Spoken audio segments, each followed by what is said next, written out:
A Rádio Madalena, em parceria com o canal O Que Rola na Geronto, apresenta o seguinte programa.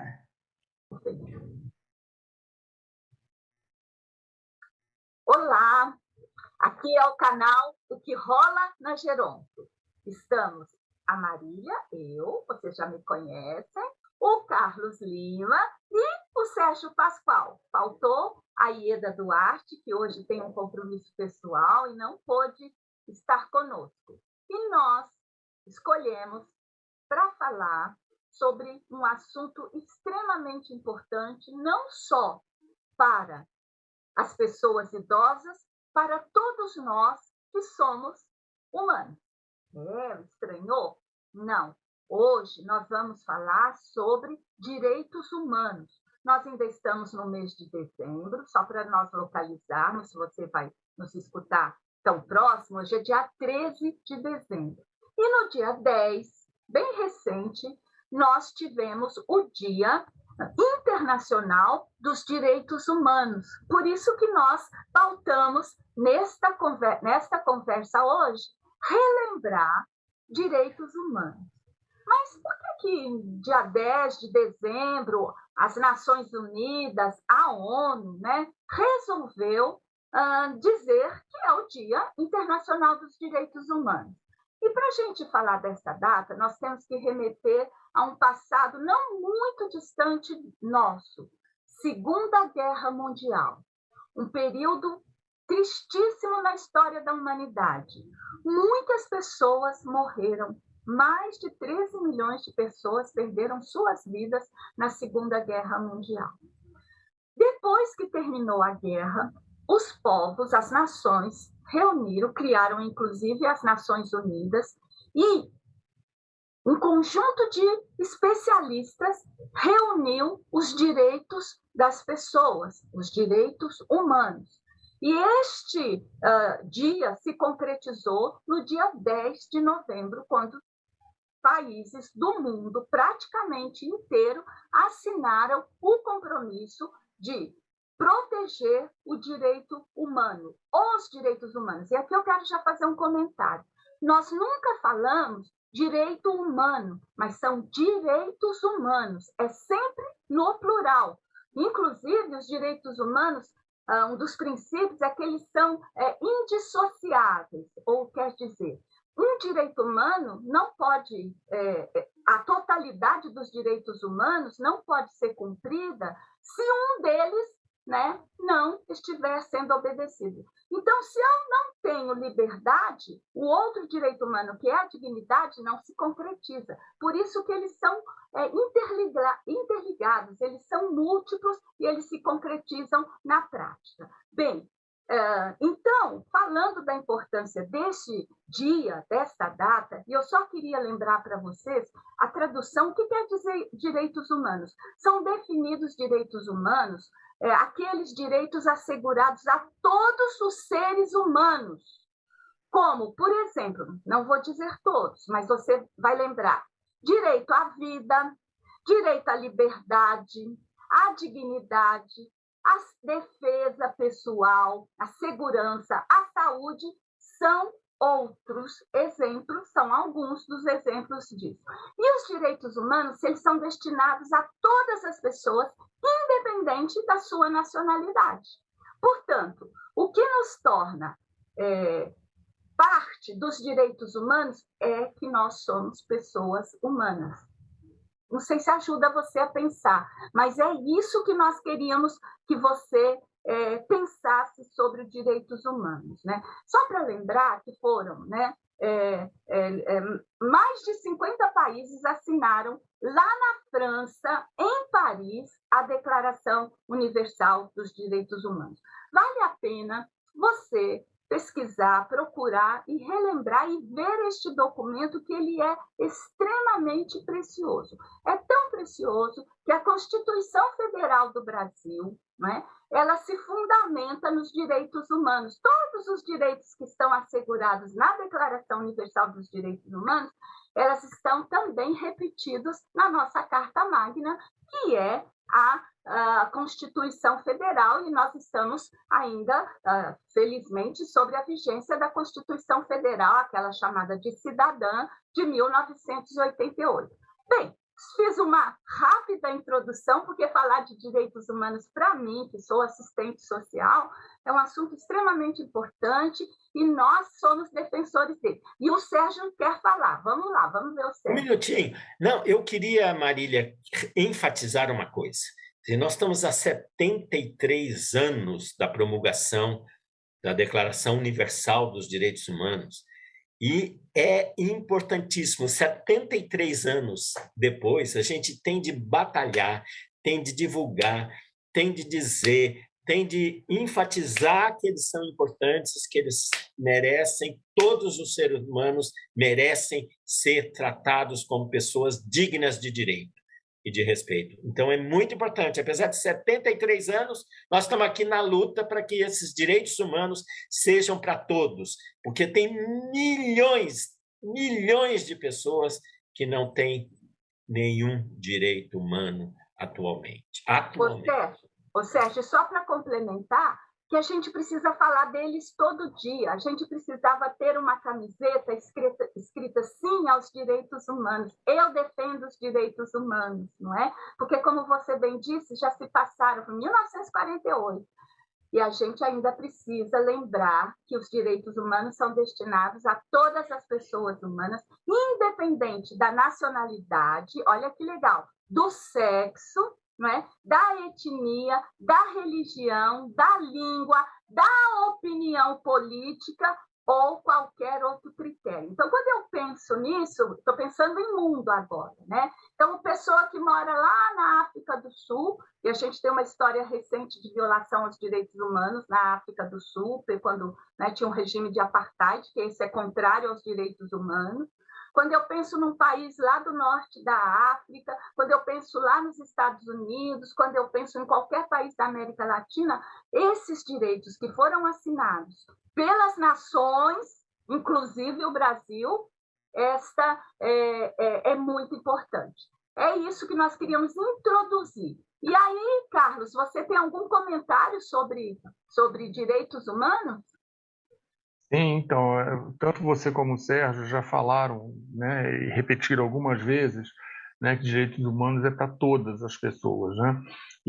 Mas não é bem isso que a gente, como o Sérgio falou, né, a gente vê que não são todas as pessoas que têm seus direitos garantidos e a gente vê uma quantidade importante aí de pessoas que criticam, né, os direitos humanos, né, e trazem de uma forma até meio jocosa, né? Então diz assim, direitos dos humanos, por exemplo, né? É uma das coisas que falam, querendo dizer que direito humano é só para bandido, né? Então são questões que a gente tem que olhar, né? De uma forma assim, ver que se a gente está falando que é para todas as pessoas, que distorção é essa, né? Que se faz, né? De achar que direitos humanos é só para uma parcela da população. Então, quando você fala que é o direito à vida, o direito à liberdade, o direito à dignidade, então isso é para todo mundo, não é para uma parcela da população. Não é? Então, essa distorção que se faz, né, de achar que direitos humanos é para defender uma parcela pequena da população, que seria, no caso, aqui no Brasil, isso é muito visto, eu não sei em outros países, mas aqui no Brasil se fala muito isso, né? Talvez por conta da violência que a gente tem e da violência pública e da violência policial que a gente tem, então é que a gente vê que esses direitos não são garantidos, né, numa abordagem policial, por exemplo. Então, talvez por conta disso, a gente tenha isso aqui de uma forma um pouco mais intensa, né? Não sei como é que é isso fora do país, né? Mas essa ideia de que direitos humanos seria só para uma parcela da população, que seria para aquelas pessoas que cometeram algum tipo de delito, quando na verdade isso é uma grande bobagem, né? Quando a gente fala de direitos humanos, a gente está falando de todo mundo, né? E aí a gente está falando, por exemplo, em questão de faixa etária, a gente está falando dos idosos também, que muitas vezes não têm esses direitos garantidos. O Carlos, sim, Sérgio, por favor. O Carlos, você falou uma coisa que eu nem tinha lembrado, mas é fantástica a sua ênfase disso daí, dizer direitos humanos é só para não tem direito humano para bandido, que tem muito isso na nossa sociedade. Gente, essa questão que a ONU trouxe em 1948 é diferencial entre civilização e barbárie. Tá? Se alguém comete um crime, ele tem de ser responsabilizado. Mas isto não pode ser responsabilizado de uma forma desumana, cruel, degradante. Tem de respeitar que aquele indivíduo que fez uma falta para a sociedade, um crime contra a sociedade, ele cumpra, né, devidamente dentro da lei, cumpra pelo crime que cometeu, mas não é desrespeitando os direitos dele, matando, por exemplo, vou lá e faço a lei da resposta imediata, vou lá e mato também, sem dar a ele um direito a ter, né, todo um local, um julgamento que a sociedade coloca.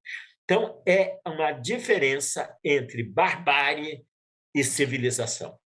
E só para lembrar, assim, a motivação da Declaração Universal dos Direitos Humanos, nós temos que recordar um período triste da nossa história, né? A forma como o povo foi quase aniquilado, os judeus, através dos campos de concentração, sem direito à defesa, sem direito a nada. Aquilo, durante toda a Segunda Guerra, começou em 1939, acabou em 1945. Quantas pessoas morreram simplesmente porque elas tinham uma etnia diferente daquela onde eles estavam localizados. Mas é horrível, todos nós concordamos, mas o Carlos bem levantou a questão. Vou só trazer para vocês, eu não me lembro se foi no dia 10, mas foi na semana passada, quando um policial, não é, aqui na cidade de São Paulo, ele estava de uma moto, não é? Que ele fazia esse serviço através da motocicleta, ele fez com que uma pessoa corresse atrás da moto algemada. Essa cena correu o mundo inteiro. Aí, quando o Carlos fala, direito humano só aparece para proteger bandido e não a vítima. O sujeito estava, ao que parece, o cidadão, nem vou falar sujeito, porque ele é cidadão, ele estava transportando droga, não é? O polícia estava fazendo uma atitude ilícita, mas não justifica um agente do Estado fazer como se fazia no tempo da escravidão, onde os escravos eram amarrados, caminhados, puxados por cavalo em praça pública. Esta é a violação do direito humano. Tem que ficar muito claro. Quando você pede que um preso, um bandido, seja tratado com dignidade, não é um agente público que vai aplicar, por seu mero desejo, uma ação contra essa pessoa, sem julgamento, sem justiça, porque nós vivemos num Estado que o próprio direito diz que as pessoas têm direito à defesa. Então, é nesse sentido que a gente fala. E os direitos humanos? O povo dos direitos humanos, como a gente escuta muito frequentemente, só pensa em proteger o bandido e não a família. Isso é Quando a gente assume esse discurso, Carlos, eu queria ver se você concorda, nós estamos desvalorizando os direitos humanos. Nós não estamos reconhecendo a sua amplitude, a sua importância e para que ele veio. Então, assim, não é discurso defensivo de bandido. Bandido tem que passar, como o Sérgio bem disse, pelo processo de justiça, de prisão, de condenação. E lembrem-se, no Brasil não tem pena de morte. No Brasil não se pode abordar uma pessoa simplesmente porque ela é preta, negra, porque ela é pobre, morador de rua, e já partir para a agressão. É isso que os direitos humanos vêm fazer a defesa. Mas é isso, Carlos, que você pensa? É isso, Marília. Assim, tem uma questão que é importante, que é assim, quando você retira, né, os direitos de uma pessoa, né, isso abre espaço para que depois retirem os seus direitos. Não é? Porque quando você não garante, né, que uma pessoa tenha garantido lá os seus direitos humanos, né, isso abre esse espaço para que depois num futuro, né, numa outra situação, retirem isso de você também. Né? Então, a gente fez um programa aí recente aí sobre idosos, né? Acho que o nosso último programa que a gente fez, falando sobre a questão, né, dos planos de saúde, enfim. E o que a gente vê ali? Né? É essa retirada, né, de direitos, né? De dizer assim, olha, desvalorizar alguém por conta da idade, isso tudo é retirada de direitos que essa pessoa tem, né, de garantia de direitos. Então, isso vale para qualquer um. Quando você permite que se retire de uma pessoa, você abre espaço para que se retire de qualquer um, inclusive você. Carlos, concordo com você, eu acho isso é muito importante. E eu queria agora direcionar também para algo que você falou. Se lembrou dos idosos, né? E a gente tem, nesse nosso canal que rola da Geronto, nós vamos ter de pensar isso também e discutir isso aqui agora. Porque o idoso tem de ter os mesmos direitos humanos, as mesmas garantias fundamentais que todas as outras pessoas. E estes direitos, inclusive, não pode ter o idoso ser submetido à discriminação por conta da idade, como acontece, eles têm de ser garantidos. E o que nós vemos é que, muitas vezes, os idosos são colocados pela sociedade como cidadãos de segunda classe. Portanto, cidadãos onde direitos são retirados e são negados a essas pessoas. Então, nós temos de pensar nisto e para garantir, na celebração aí dos direitos humanos como um todo, da Declaração Universal dos Direitos Humanos, lembrar que os direitos humanos dos idosos têm sido negados em muitas partes do mundo e no Brasil em particular. Sérgio, você dizendo isso, se a gente pensar, vamos pensar bem recente, né? Na pandemia que a gente ainda está vivendo, né? No começo da pandemia, quando se faz aquele critério, né, de que dizer assim, olha, quem chega no hospital, se eu tiver que escolher entre um paciente só, então eu escolho o que tem menos idade em detrimento do idoso, né? E eu excluo o idoso. É uma forma de não garantir os direitos humanos, o direito à vida daquela pessoa, né? Então, por conta da idade. Então, essa é uma forma de desrespeito aos direitos humanos de uma pessoa idosa. O Carlos, eu até... o Estatuto do Idoso. Sim, eu fui pegar meu estatuto, ele fica sempre aqui pertinho, porque essa é a base do nosso trabalho. Aqui está garantido, não é?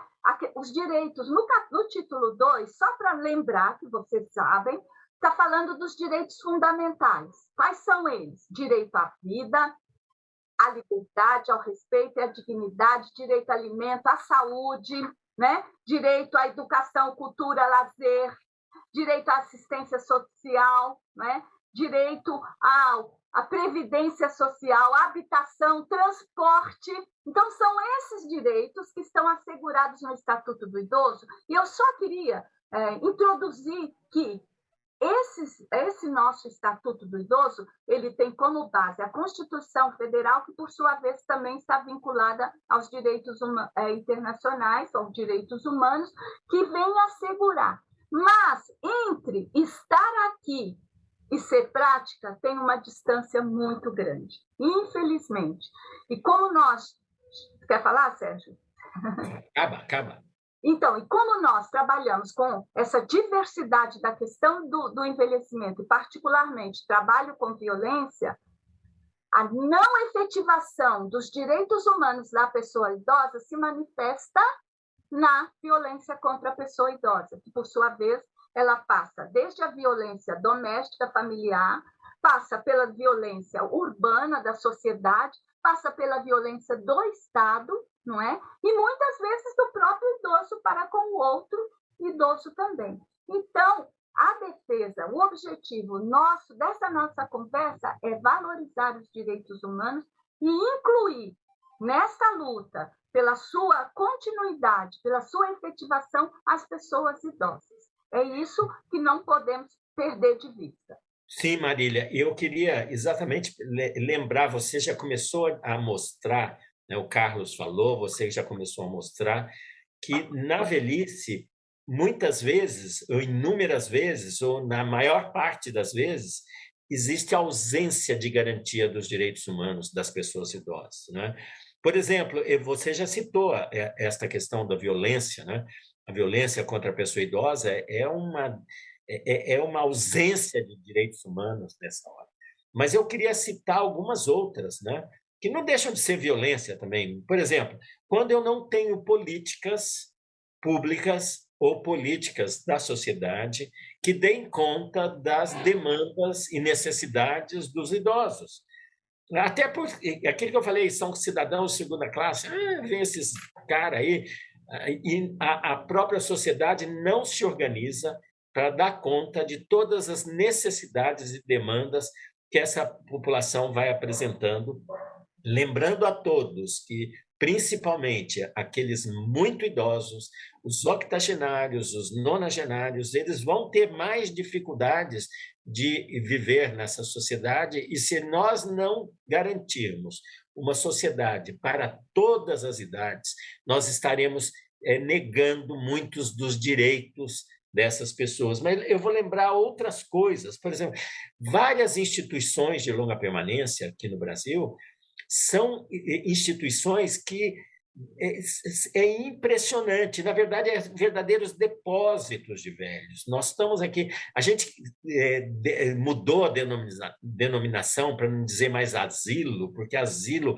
tem toda aquela carga, né, de crueldade, de maus tratos que tinha lá dentro. Abandono, Sérgio. Abandono, né? Então, para a instituição de longa permanência. Mas a mudança de nome tem de garantia a garantia dos direitos. Não é só mudar um nome e lá dentro continuar a ser um depósito de velhos, um depósito de maus tratos, de abandono, de sujeira, de tudo. Então, há muitas instituições no nosso país ainda não oferecem aos seus residentes, aos seus acolhidos, condições humanas de sobrevivência, humanas. Não estamos falando que precisa ter uma vida de nababo, né? Mas tem outras. Sérgio, vida de quê?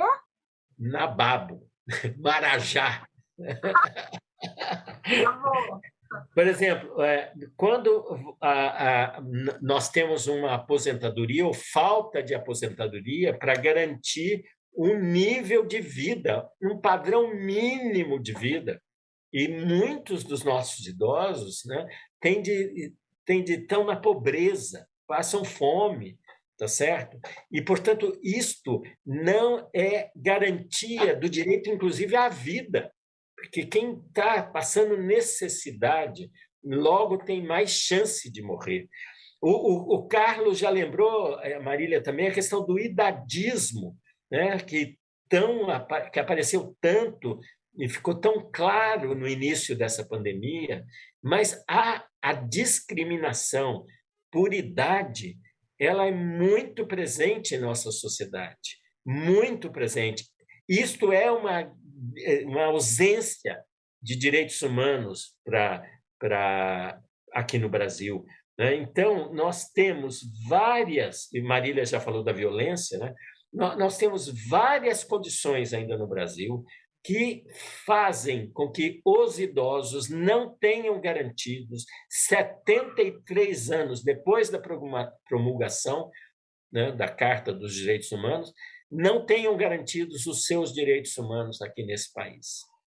Certíssimo. Marília, você fez uma colocação, você trouxe o Estatuto, né? E mostrou aí para a gente o Estatuto do Idoso. Eu queria fazer uma provocação para você, né? Porque você disse o seguinte, que o Estatuto ele tem como base a Constituição Federal, né? Então, eu te pergunto, se a gente tem a Constituição, a gente precisa do Estatuto? Para que o Estatuto, então? Por que a gente precisa de um Estatuto?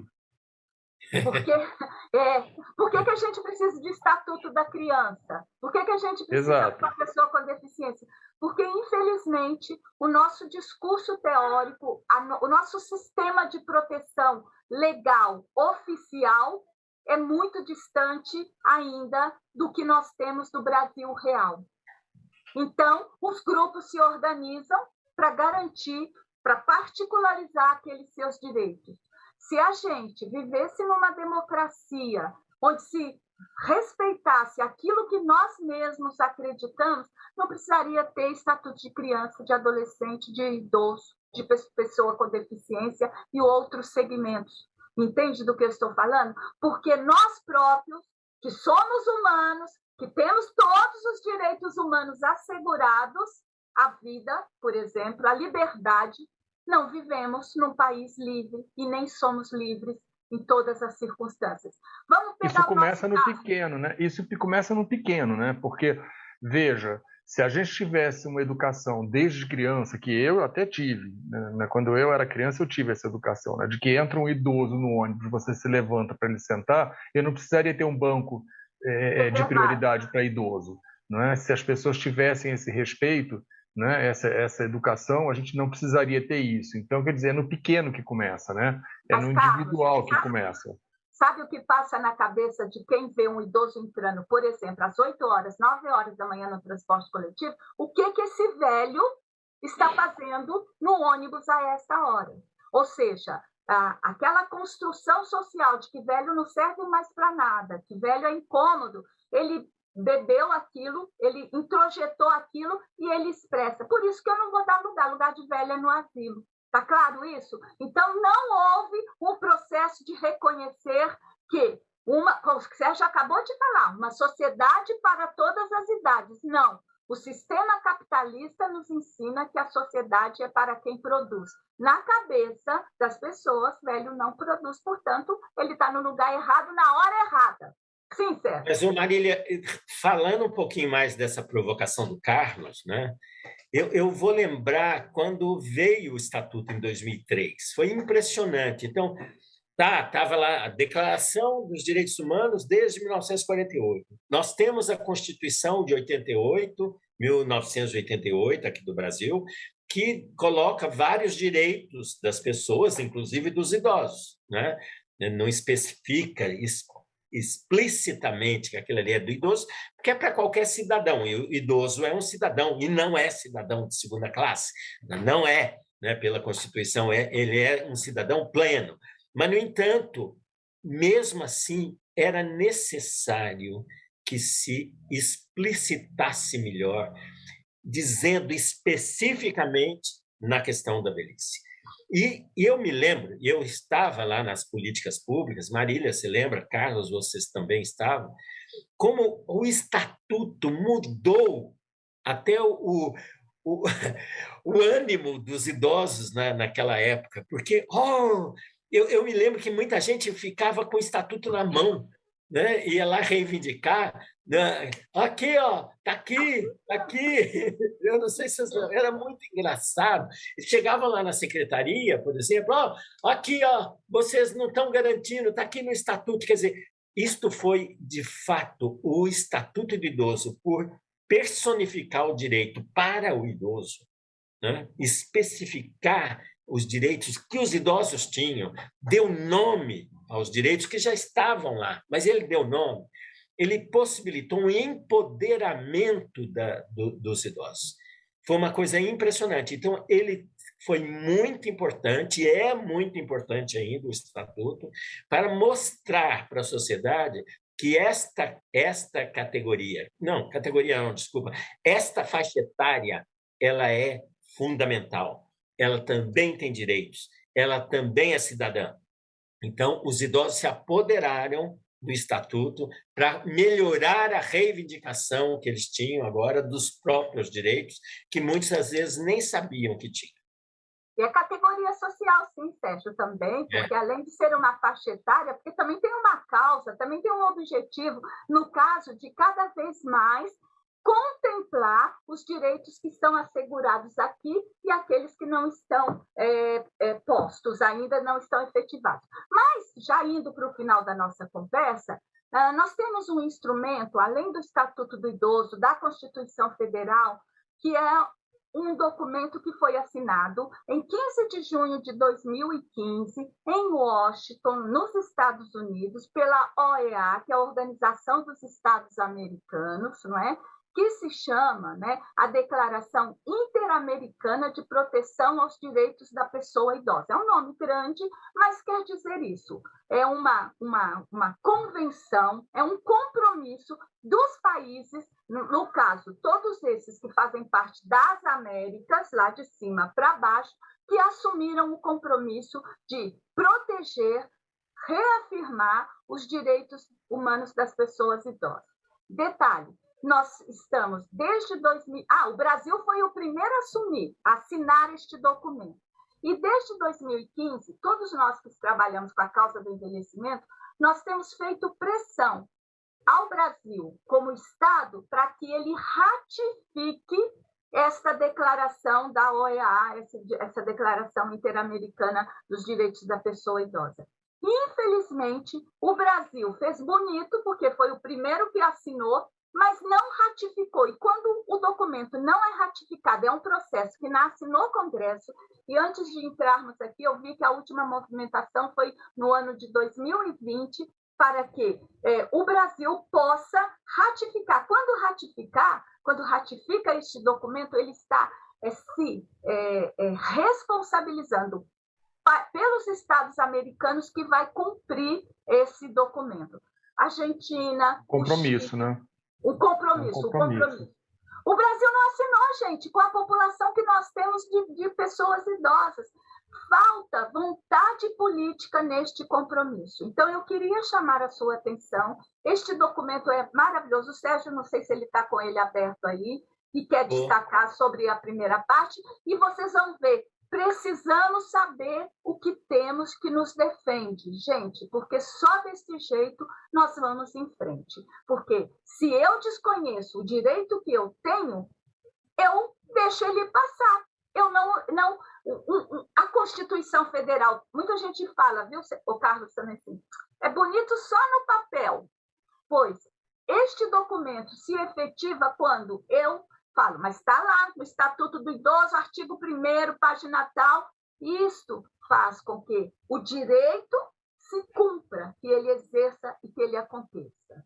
Sim, Sérgio. Ô Marília, então, eu queria destacar algumas coisas que escrevem nesta Convenção dos Direitos das Pessoas Idosas, aqui interamericana, porque é lógico que a gente já tinha a Declaração Universal, evidente, mas por tudo isso que nós estamos falando, né, até por conta que acabamos de falar por que precisava do Estatuto do Idoso aqui no Brasil, é que por conta exatamente que os idosos não são ainda, recebem a plena garantia desses direitos humanos, em 2015, a OEA, a Organização dos Estados Americanos, resolveu fazer isso. E eles falam uma coisa muito interessante no documento deles, que a gente tem de pensar que o ideal do ser humano livre, que não é isento de temor, isento de miséria, ele tem de ter condições a sociedade tem de dar condições que vai permitir a todas as pessoas, inclusive os idosos, de gozar dos seus direitos econômicos, sociais, culturais, civis e políticos. Então, é muito importante lembrar, eles lembram, que o idoso tem os mesmos direitos, as mesmas liberdades fundamentais que todas as outras pessoas. Inclusive, não pode ser discriminado por idade, tá certo? Lembra a todos que, à medida que as pessoas envelhecem, todas têm de desfrutar de uma vida plena, independente, autônoma, e, portanto, isso inclui saúde, a segurança, a integração, a participação ativa e, portanto, inclusive, continuar a cooperar com o desenvolvimento humano, o desenvolvimento econômico, social, cultural da sua sociedade, do lugar onde ele vive. E lembrando também que a questão da velhice e do envelhecimento, dentro dessa perspectiva de direitos humanos, tem de lembrar a todos e a todos dessa sociedade que os idosos já também, além de continuarem a contribuir, eles têm contribuído de forma importante com suas habilidades para o desenvolvimento da sociedade.